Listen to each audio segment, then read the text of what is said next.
In today's video, I'm going to teach you how to create a start and end date in Smartsheet.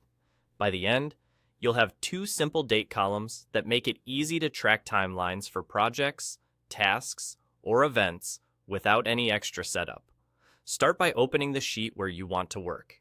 This is the grid where your rows and columns already live.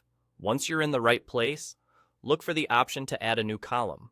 You'll typically find an Add Column control near the edge of your current columns.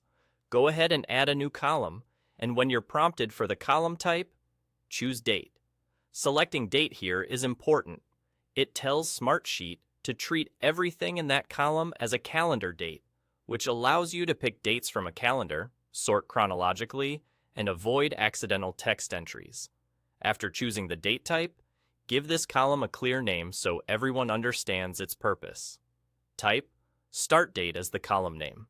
Naming it right away keeps your sheet organized and avoids confusion later, especially when you're sharing the sheet with teammates or scanning across multiple columns. Next, repeat that process to create a second column. Add another new column, select Date as the type again, and name this one End Date. Keeping both columns set to the date type ensures they behave consistently, sort correctly, and make data entry smoother across your sheet.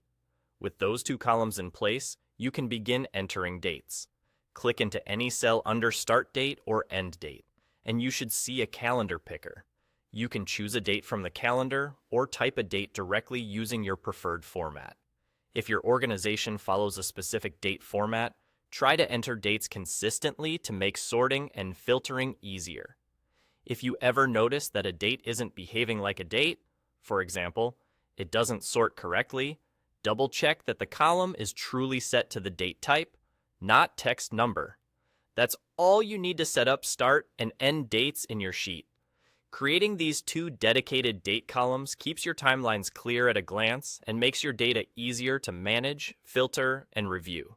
Feel free to rename the columns later if your terminology changes, but keeping them as start date and end date is a simple, widely understood convention. Now you're ready to input dates and keep your schedule on track.